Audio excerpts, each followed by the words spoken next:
A paz do Senhor para você.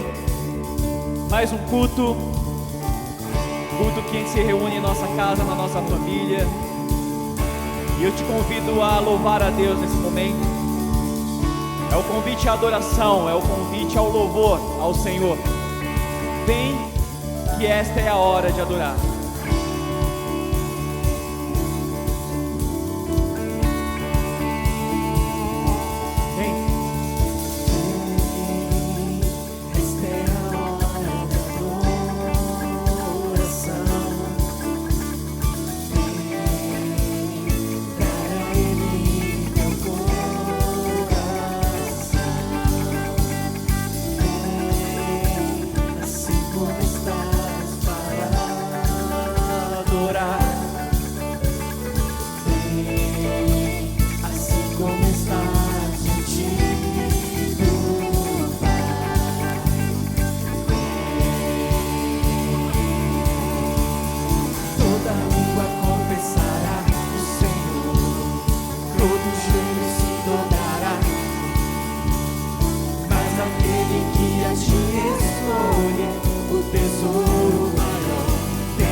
Toda língua confessa ao Senhor, todo joelho se dobra ao Senhor. Confesse nesse momento de louvor, de adoração, para engrandecer a Deus, para falar com Ele, para render louvor. Que a sua boca se abra em louvor ao Senhor nesse momento, que o seu coração se abra em gratidão nesse momento ao Senhor. Diga a Ele. Toda língua confessará o Senhor, todo joelho se dobrará, mas aquele que a ti escolher, o tesouro maior terá. Toda língua confessará o Senhor, todo joelho se dobrará, mas aquele que a ti escolher, o tesouro maior terá.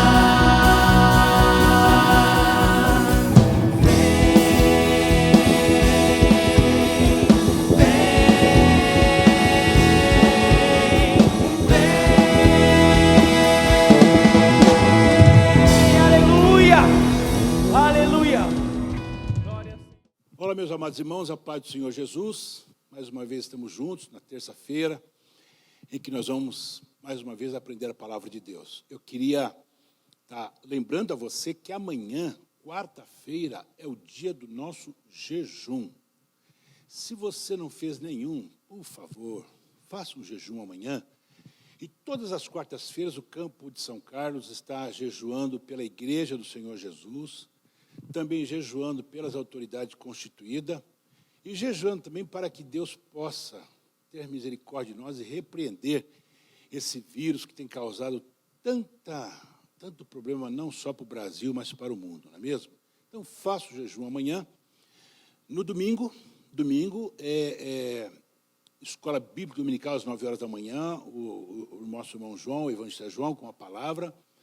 E às 19 horas nós estaremos ministrando a palavra de Deus. Eu gostaria de te pedir que você, neste exato momento, antes que nós começássemos a ministrar a palavra, que você pudesse estar conversando com seus familiares, ligando, passando um zap, dando o endereço, né, da DM São Carlos, para que eles também possam compartilhar e escutar a mensagem. Compartilhe, então, com seus amigos, com seus parentes, com as pessoas que você conhece, e eu tenho certeza que vai ser bênção de Deus para a tua vida. Nós vamos hoje iniciar uma nova série. E a série que nós vamos iniciar hoje, ela tem um título bem interessante, né? O poder que nos faz bem. Aí você vai falar, pastor, como é que é o negócio? É isso mesmo. O poder que nos faz bem. Será que existe algum tipo de poder que nos faz bem? Existe. Eu vou falar durante este mês de maio de 4 poderes que nos faz bem. Tá? O primeiro é o poder da comunhão. Nós vamos falar sobre isto hoje. Na segunda semana, o poder da fidelidade. Na terceira semana, o poder de uma vida frutífera. E vamos finalizar o mês com o tema o poder do amor. Esses 4 estudos bíblicos, nós vamos estar durante todo o mês falando sobre eles. Eu tenho certeza que vai ser de bênção para a tua vida.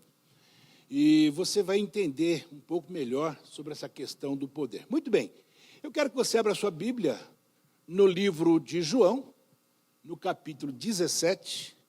Nós vamos ler somente 3 versículos aqui, depois também vamos ler 3 versículos lá no livro de 2 Coríntios.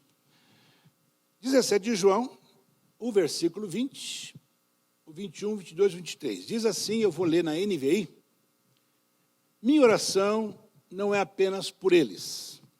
Rogo também por aqueles que crerão em mim, por meio da mensagem deles, para que todos sejam um, Pai, como tu estás em mim e eu em ti.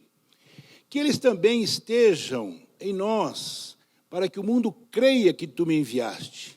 Dei-lhe a glória que me deste, para que eles sejam um, assim como nós somos um. Eu neles e tu em mim. E que eles sejam levados à plena unidade, para que o mundo saiba que tu me enviaste e os amaste como igualmente me amaste. Agora, nós vamos para 2 Coríntios, capítulo 5, versículo 17 em diante. 2 Coríntios, capítulo 5, a partir do verso 17, diz assim o texto. Portanto, se alguém está em Cristo, é nova criação. As coisas velhas e antigas já passaram.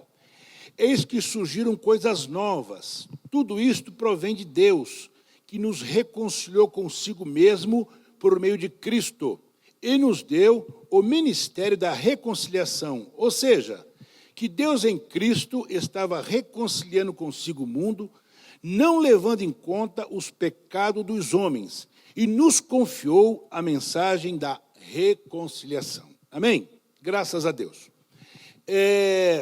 Como eu disse, o tema deste mês é o poder que nos faz bem. E hoje nós vamos trabalhar o tema poder da comunhão.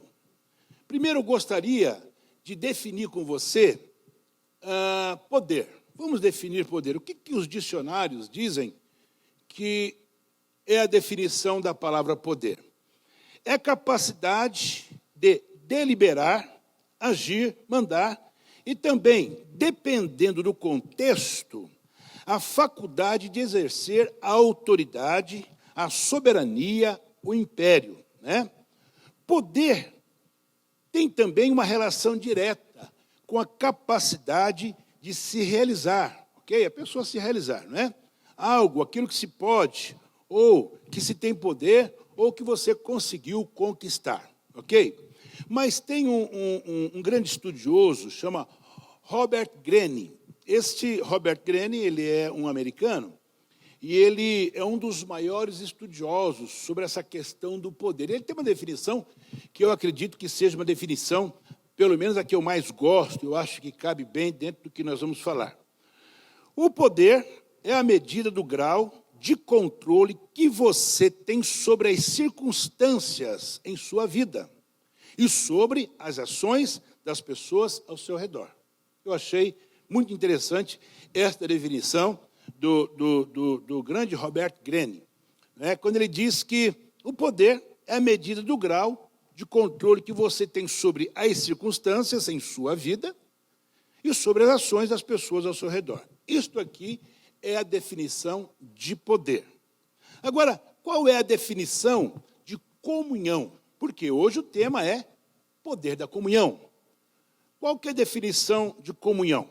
Ação ou efeito de comungar, ato de realizar ou desenvolver alguma coisa em conjunto, junto, harmonia, no modo de sentir, no modo de pensar, no modo de agir, no modo de se identificar. Isto é comunhão, né? Isto é comunhão, compartilhamento. Você vai compartilhar com alguém alguma coisa. Isto é comunhão. Muito bem. Aí você me pergunta, pastor, mas que relação tem esta comunhão, né, com o poder? Muito bem, vamos lá. 2 Coríntios, capítulo 3, versículo 18, o texto diz assim: mas todos nós, com o rosto descoberto, refletindo como um espelho a glória do Senhor, somos transformados de glória em glória na mesma imagem, como pelo Espírito do Senhor. Então veja só, poder da comunhão.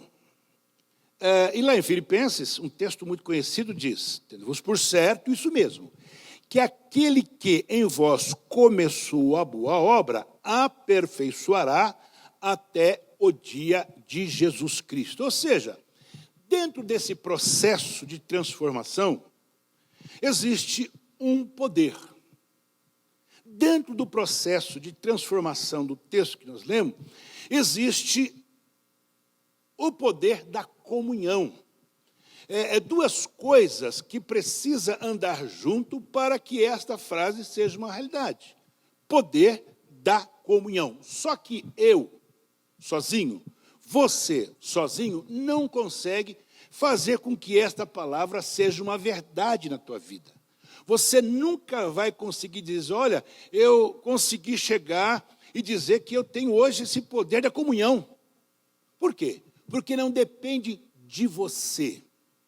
Não depende só de você. Não depende só de mim. Muito bem. Agora vamos lá. Depende de quem? De quem? Dentro desse processo de transformação, que o texto fala aqui em 2 Coríntios, existe a parte de Deus e existe também a nossa parte. Eu falei de comunhão, que comunhão é uma ação, efeito de comungar, de desenvolver alguma coisa junto. A preocupação de Deus, desde o momento que Ele nos fez, era que nós tivéssemos um ótimo relacionamento com Ele. E Ele prova isto lá no Gênesis, que todos os dias à tarde Ele vinha o quê? Se relacionar, Ele vinha conversar com o homem e com a mulher. Não é assim que o texto diz?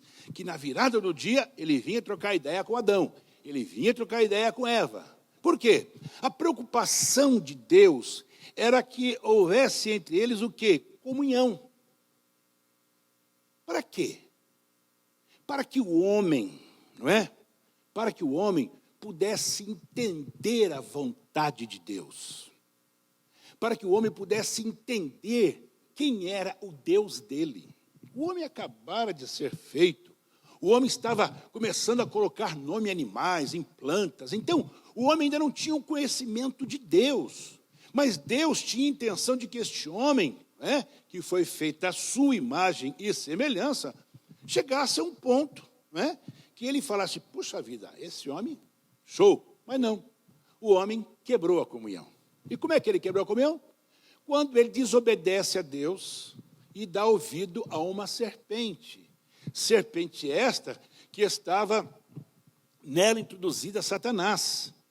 E Satanás vem tentando contradizer o que Deus havia dito a eles. Por que você não come? Não come porque Deus falou para não comer, mas por quê? Ué, pode comer sim, não tem problema nenhum. Não, falou que não, pode comer. É que se você comer, você vai ficar igual a ele. Se você comer, então, ele está preocupado que você coma e você também fica, poderoso. Era mais ou menos isso. Era mais ou menos isso. Quer dizer, o homem falou, vou dar um passo adiante que não deveria ter dado e faz o que fez. E hoje, todos nós estamos debaixo, ou antes de conhecermos a graça, estávamos debaixo do pecado, como o texto, ele fala com muita propriedade aqui, nos reconciliou consigo o mundo, não levando em conta os pecados dos homens. Era a nossa situação. Muito bem. Entrando diretamente no tema que nós vamos trabalhar hoje. Qual é a parte de Deus na transformação da minha vida? Qual é a parte de Deus? Primeira coisa. A primeira parte de Deus, ou seja, o que Deus vai utilizar para que a minha vida seja transformada, é a sua palavra. É a primeira coisa.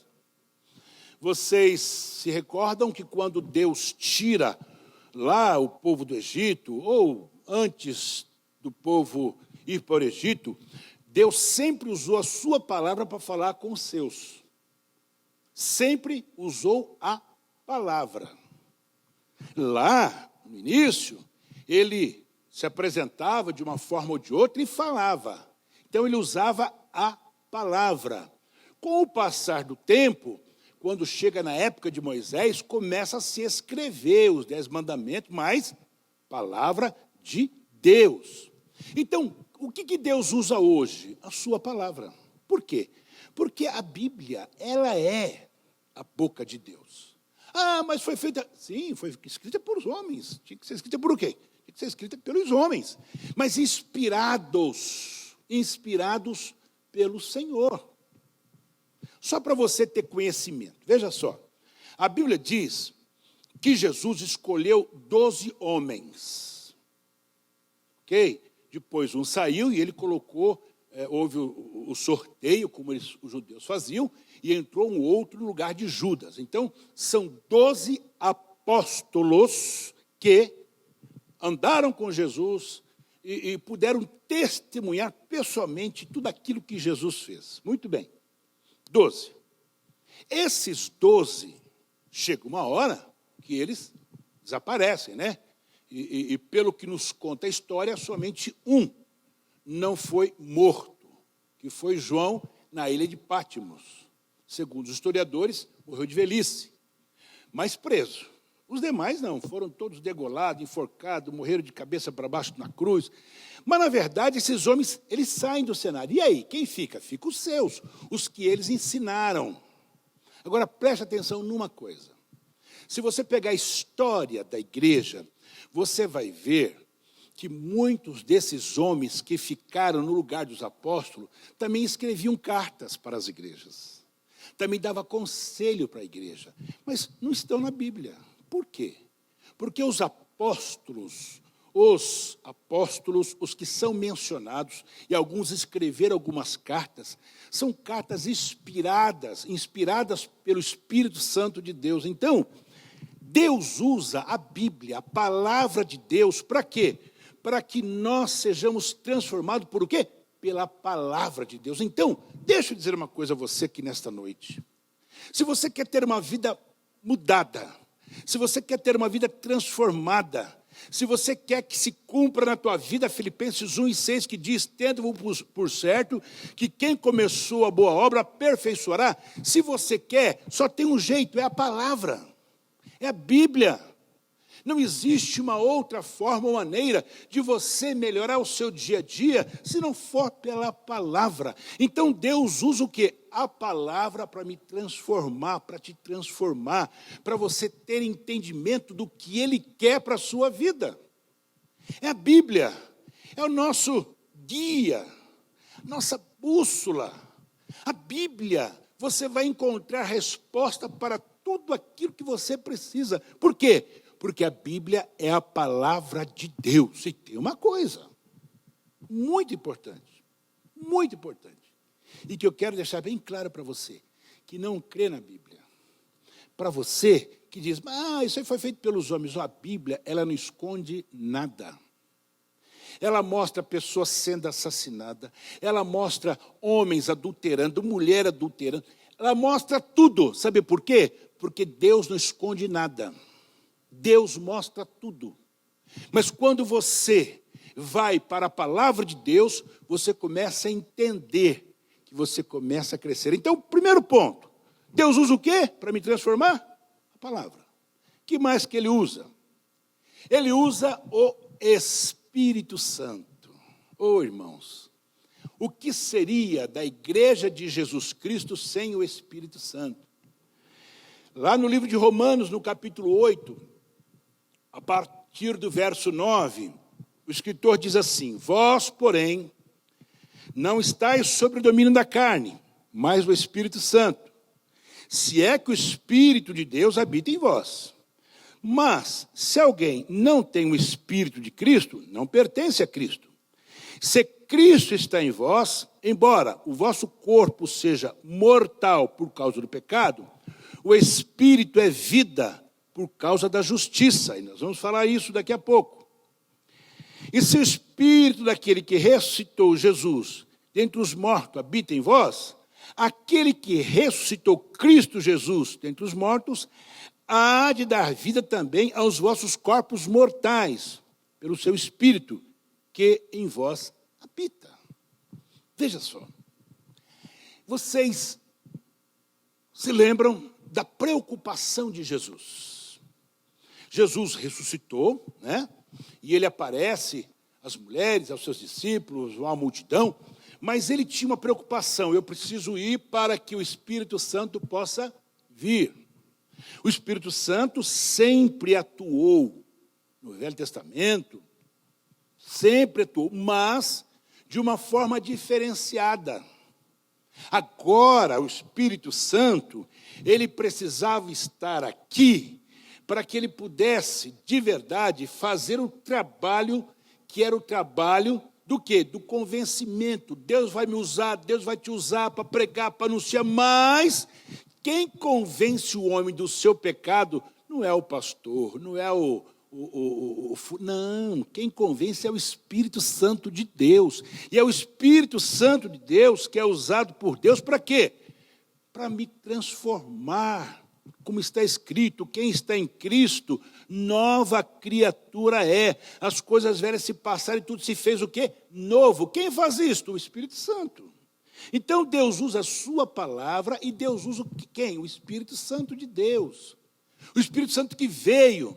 O Espírito Santo que mora em nós. E o texto que nós lemos, ele é claríssimo, né?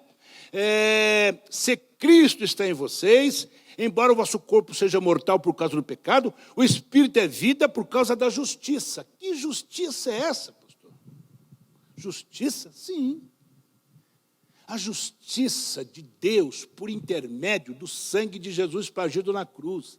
Eu fui justificado, se fez justiça. Por quê? Porque nós aceitamos a Jesus como Salvador, fomos justificados diante de Deus. Essa é a justiça, que se nós não tivéssemos sido justificados diante de Deus, o Espírito Santo de Deus não morava em nós, porque nosso corpo era um corpo o quê? Cheio de pecado.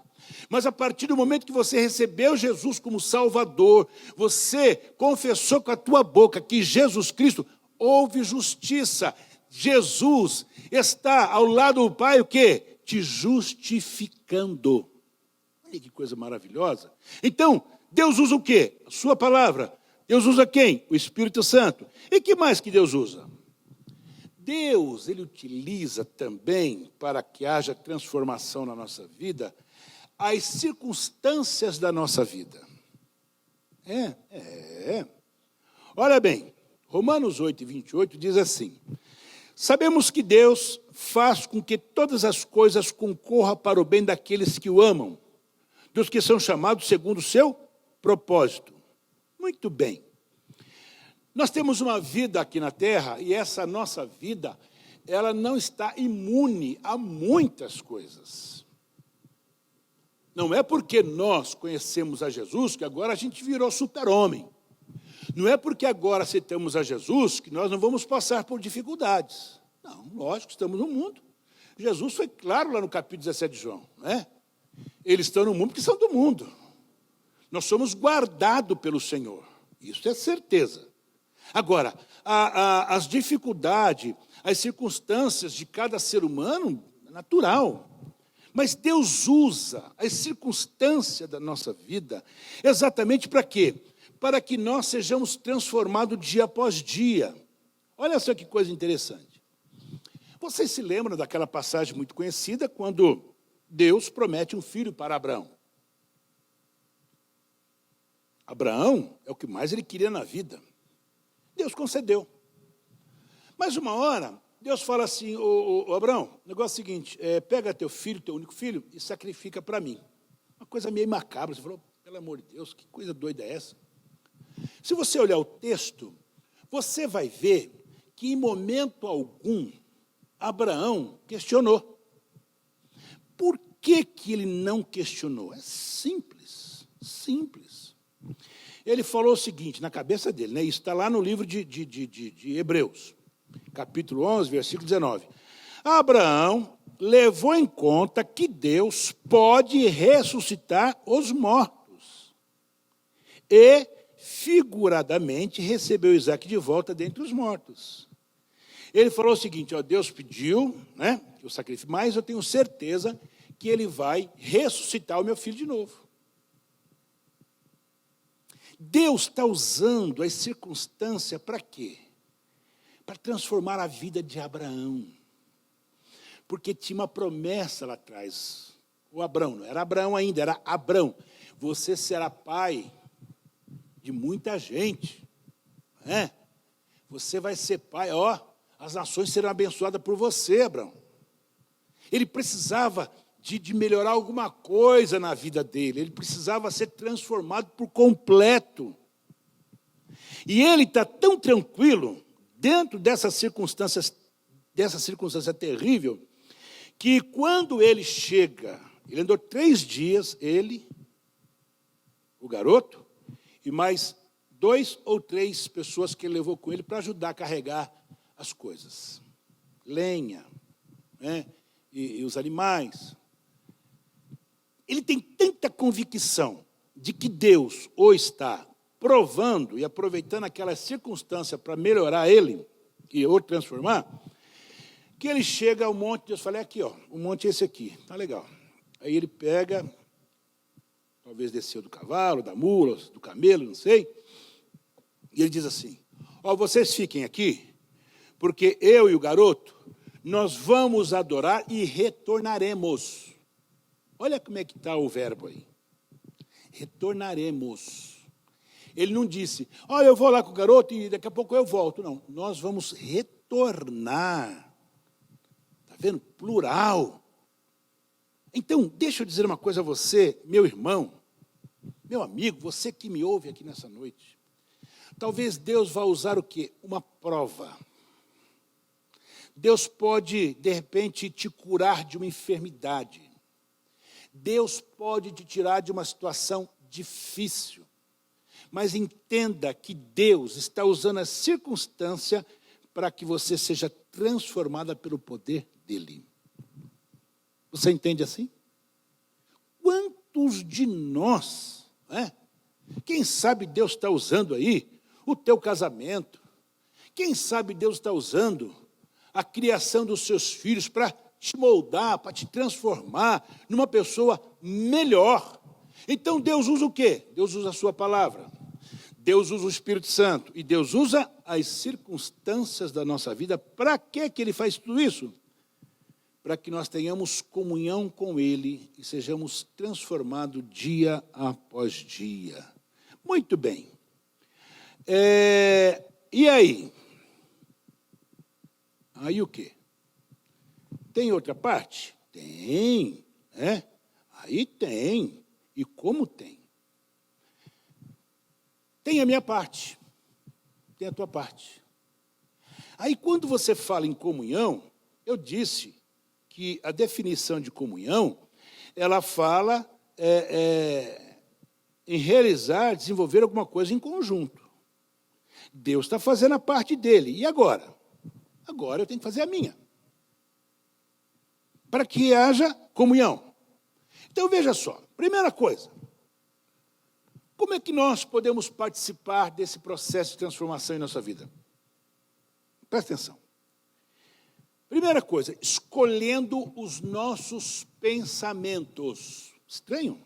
Não, não é estranho, não. Vou te mostrar isso na Bíblia. Como é que é? Olha só. Provérbios capítulo 4, versículo 23, diz assim. Eu vou ler na NVI, que ela é bem clara.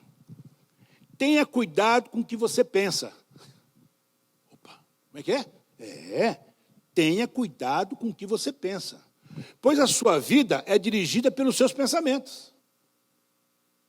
Então eu preciso o quê? Escolher os meus pensamentos.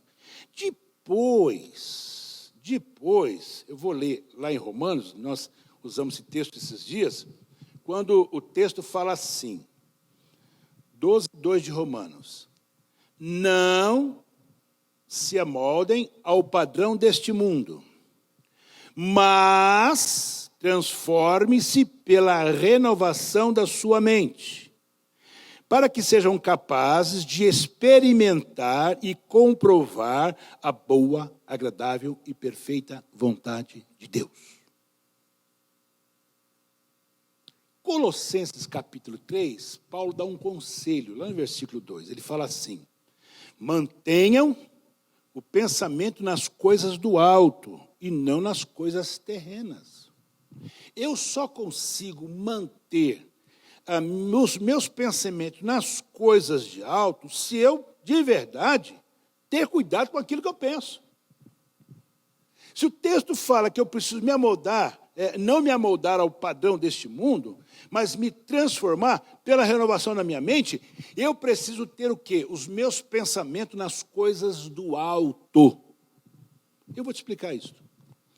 Pastor, o senhor não sabe, olha, eu trabalho, eu vivo todos os dias com gente, eu ando para cá, ando para lá, não dá para ficar pensando 24 horas em Deus. Quem falou para você que não? Primeiro, você tem um Espírito Santo de Deus na sua vida. Essa é a primeira coisa. Quem dirige a tua vida é o Espírito Santo de Deus. É Ele. Entenda isto. O texto diz aqui que quando você renova a sua mente, você é capaz de experimentar e comprovar a boa, agradável e perfeita vontade de Deus. Então, independente do que você esteja fazendo, trabalhando, estudando, andando por onde, você sempre vai ter controle sobre aquilo que você pensa. Por quê? Porque tem o Espírito Santo de Deus. Mas será lógico, você é um ser humano. Às vezes os seus olhos vão te levar para onde não devia. Às vezes a sua mão quer tocar onde não devia. Às vezes os seus pés querem pisar aonde não deveria. Natural. Mas é aí que vai entrar o quê? A atuação do Espírito Santo, não só a atuação do Espírito Santo, mas também você, eu, nós. Opa, aqui não. Aqui não. Aqui eu não vou entrar, aqui eu não vou pisar. Vou tirar os olhos disso. Então, você quer participar com Deus do processo de transformação na sua vida? Você quer, de verdade, chegar à estatura de varão perfeito? Você quer, como Paulo, quando ele chegou ao ponto de dizer, sede meus, ele chega, sede meus como eu fui de Cristo. Você precisa o quê? Escolher os seus pensamentos. Cuidado com o que você pensa. Cuidado com o que vem na sua mente. Repreenda aquilo que não é de Deus. Segunda coisa, eu disse que Deus usa quem? O Espírito Santo. Então você precisa o quê? Depender do Espírito Santo. Irmãos, quem somos nós sem o Espírito Santo? Lá no capítulo 16 do livro de João, a partir do verso 7, diz assim, o 7 e o 11. Mas eu vos digo a verdade, convém que eu vá, porque se eu não for, o Consolador não virá para vós outros. Se, porém, eu for, eu vou-lhe enviarei. Quando ele vier, convencerá o mundo do pecado, da justiça e do juízo. Veja só, o que Jesus falou que ele vai fazer? Ele vai para que o Espírito Santo venha. Mas para quê? Para convencer o mundo do pecado, da justiça e do juízo. Primeiro, do pecado. A coisa mais difícil do ser humano hoje é ele falar, eu sou um pecador. E ele não fala isso se não for pelo Espírito de Deus. Ele não fala isso se não for o Espírito Santo lhe convencendo. A atuação do Espírito Santo nesse propósito, ela tem de verdade uma abrangência universal. E é a maior força de convencimento. É a maior força de convencimento, porque ela está fundamentada no quê? Na morte de Jesus na cruz do Calvário. Aqui, o Espírito Santo tem o papel de convencer o homem, de convencer a humanidade. Por quê? Porque o Espírito Santo quer que o homem se reconcilie com Deus, que haja essa transformação, essa comunhão. Por isso que o tema hoje é o poder do quê? Da comunhão. Eu vou ter comunhão com Deus quando eu entender que eu sou um pecador e preciso e careço das misericórdias do Senhor. Mas ele fala também do pecado e da justiça. Que justiça? O que o Espírito Santo tem a ver com isso? Muito. O Espírito Santo não somente expõe o homem ao pecado, o convencendo, mas também convence ele da justiça positiva propiciada pelo sacrifício de Jesus em seu favor. Eu falei há pouco aqui sobre isso. Irmãos, o que seria de nós se não houvesse a justiça a nosso favor? Mas o sangue, a morte de Jesus, o sacrifício e a ressurreição, dá a nós a condição de dizer que somos justificados diante de Deus por conta disso. Então veja só, quando ele vier, convencerá o mundo do pecado e da justiça. Hoje, um dos maiores problemas do ser humano é o seguinte: eu errei muito, eu sou um pecador, eu fiz coisa que se eu contar você não acredita. Se eu falar que metade da minha vida, você vai até desistir de mim. Não, Deus não vai desistir de você. A Bíblia diz ainda que seus pecados, sejam como escarlata, se tornarão branco como carmesim. Se você confessar que Jesus Cristo é o Senhor e se arrepender, os seus pecados serão perdoados. Por quê? Porque a justiça de Deus vai entrar aí. Glória a Deus por isso. Então veja só, o Espírito Santo, ele vem convencer o mundo do pecado, da justiça e do juízo. Que juízo? Que juízo é este? A morte redentora de Jesus, ela garantiu a nós como igreja, isso aqui é fantástico. Ela já nos garantiu, igreja, o quê? A vitória sobre o príncipe deste mundo, que é quem? Satanás. Ele já foi vencido na cruz do Calvário, glória a Deus. Por isso que ele foi lá, depois de 40 dias, tentar Jesus, tentar desmover da cabeça de Jesus. Por isso que ele foi lá no Jardim do Éden também, e aquele clima pesado para Jesus sair fora. Porque ele sabia que os seus dias estavam contados. Quando o texto de João, e é Jesus que diz, convencerá o mundo do pecado, da justiça e do juízo.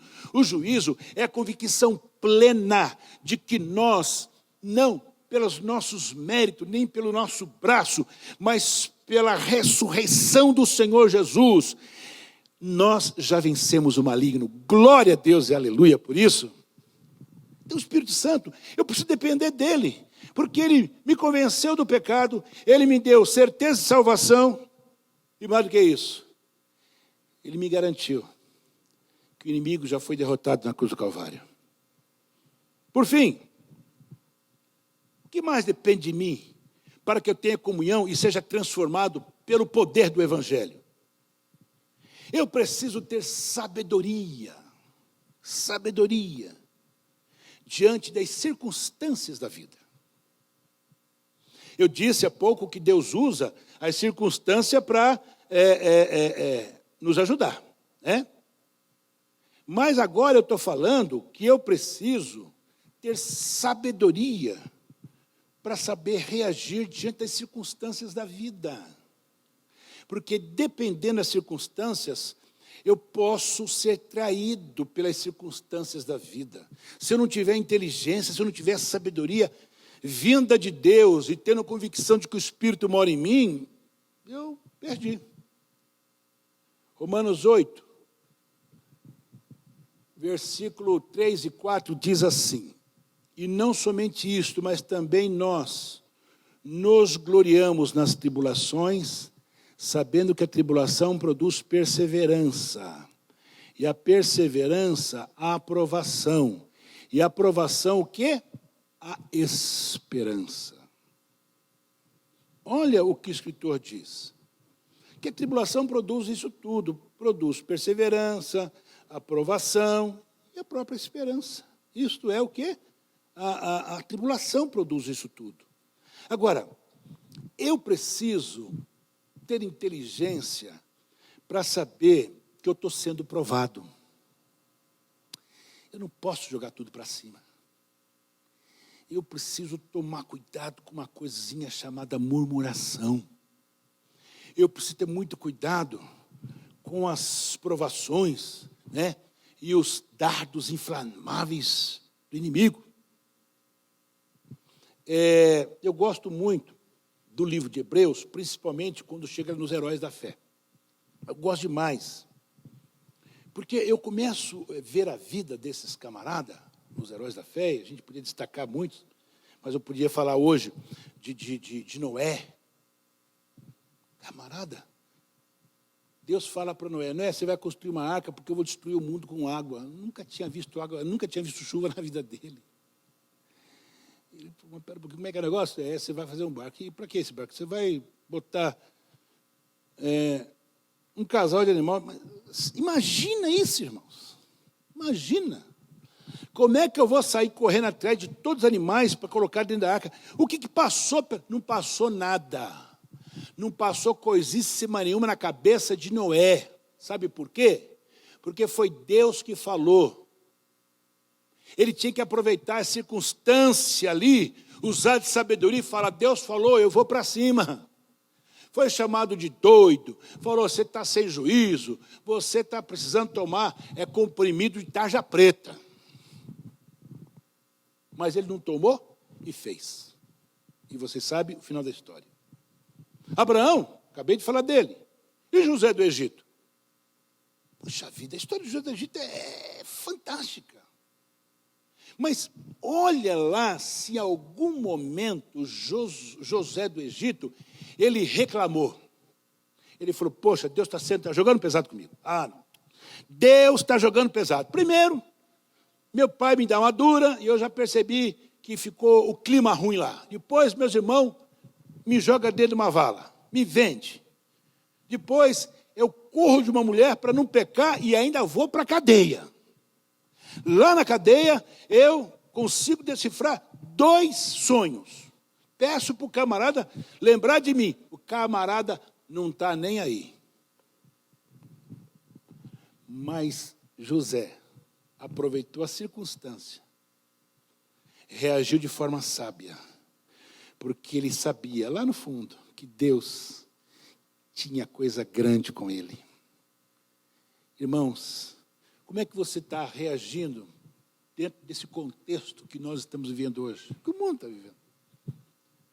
Pastor, não aguento mais ficar dentro de casa, nem eu. Ué, mas não tem outro jeito, eu tenho que ficar dentro de casa. Mas nem por isso eu vou murmurar.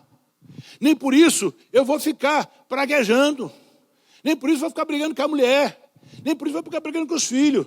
Nem por isso vou ficar lá. Não, vou lá. Eu fico perguntando para minha mulher: o que tem para fazer? Eu fico assim. E graças a Deus que em casa está acabando tudo para fazer. Nós já fizemos tudo. Tudo quanto é lugar para limpar, nós já limpamos, eu e a mulher. Mas, gente, pensa numa limpeza. Eu vou fazer o quê? Eu entendo perfeitamente que Deus, ao final dessa situação, eu vou aprender muita coisa. Eu sei que eu preciso usar de sabedoria nessa circunstância tão terrível que estamos passando. Eu tenho certeza absoluta que lá no final eu vou sair melhor. A minha comunhão com Deus vai ser bem melhor do que aquela quando começou a quarentena. Deixa eu fechar aqui. Deus precisa de tempo para amadurecer o fruto em sua vida. Só que você precisa colaborar. Somente o poder da comunhão entre você e Deus será capaz de dar a você mudanças significativas. E as mudanças significativas, ela acontece a partir do momento de comunhão. Você que é casado sabe o que eu vou dizer. Quando você casou, foi coisa maravilhosa, mas depois de uns meses foi uma luta. Porque você pensava de um jeito, a mulher pensava de outro. O arroz que a mamãe fazia era assim, só que a mulher faz assado.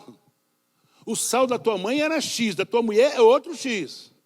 Ou não foi assim? Lógico que foi. A minha mulher fazia macarrão com feijão. Era macarrão com feijão. O macarrão que a mulher fazia era duro, porque era carioca. E carioca gosta de feijão com macarrão. A luta. E eu, vindo de uma família que minha mãe se criou com italiano, vai imaginando. Mas pergunta para minha mulher se algum dia eu reclamei. Eu não era doido. Com Deus não é diferente. Com Deus é assim também. É melhorando todos os dias para que aquele versículo se cumpra. Tendo-vos por certo que quem começou a boa obra aperfeiçoará até o dia de Cristo. Deus participa da sua transformação usando a palavra, o Espírito Santo e as circunstâncias. Você participa desse momento de comunhão e transformação usando ou escolhendo pensamentos bons, dependendo exclusivamente do Espírito Santo, e reagindo de forma sábia, dentro das circunstâncias que a vida vai te proporcionar. Eu quero que você abaixe a tua cabeça e nós vamos orar agora. Deus e Pai, eu quero te agradecer, Senhor, pela tua palavra desta noite. E eu entendo perfeitamente, Senhor, que o poder da comunhão é que vai me levar a algum lugar. Que a minha comunhão contigo, Senhor, me fará mais santificado, me fará mais próximo. As minhas orações serão respondidas. Eu de verdade, Senhor, vou me esforçar menos, porque a minha comunhão contigo vai ser algo maravilhoso. A tua igreja que me escuta aqui hoje, as pessoas que me ouvem, Deus, tenha misericórdia. E que essas pessoas, ó Pai, elas possam te buscar, Senhor, ser dependente de ti, do teu Espírito Santo, e que elas possam compreender esta palavra, Senhor, para o seu crescimento espiritual.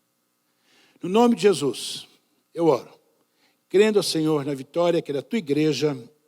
Amém.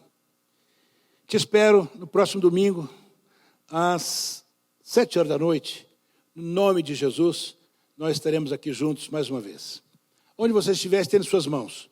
Que o amor de Deus, a graça de nosso Senhor Jesus Cristo, comunhão e a consolação do seu Santo Espírito, seja com a sua igreja, quando permaneça, você que está com a sua família, com seus amigos, diga comigo, amém. Deus te abençoe e Deus te guarde.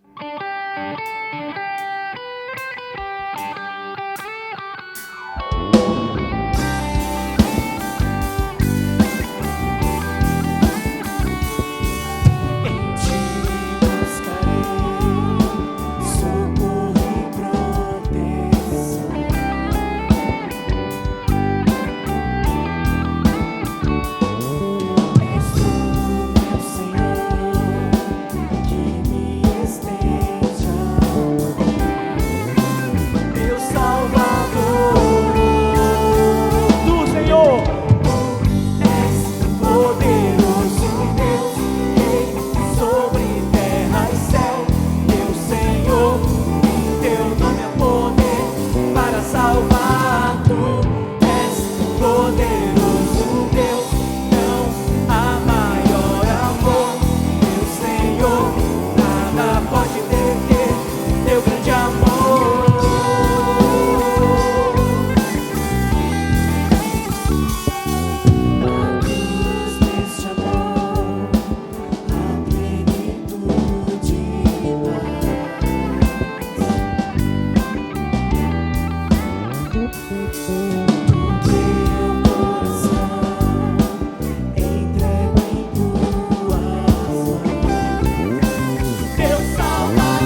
poderoso, não há Deus grandioso, não há Deus como nosso Deus, como o Senhor Jeová. Não há Deus grandioso como tu, Senhor, e a igreja declara isso. Deus grandioso e poderoso como nosso Deus, só a salvação em Jesus Cristo, glorioso Rei. Não há Deus grandioso e poderoso como nosso Deus, só a salvação em Jesus Cristo, glorioso Rei. Não há Deus grandioso e poderoso como nosso Deus, só a salvação em Jesus Cristo, glorioso Rei. Não há Deus grandioso e poderoso como nosso Deus, só a salvação em Jesus Cristo, glorioso Rei. Aqui me rendo em sincero adoro. Por amor tudo entregou A ti, Senhor, a ti, o meu coração entrego teu, é o meu viver. nós declaramos isso. A ti me rendo e sincero adoro. A quem por amor tudo entregou. A ti o meu coração entrego teu, é o meu viver. Aqui, Aqui me rendo e sincero adoro a quem por amor tudo entregou. A ti o meu coração entrego teu, é o meu viver. Não há Deus grandioso e poderoso como nosso Deus, só a salvação em Jesus Cristo, glorioso Rei.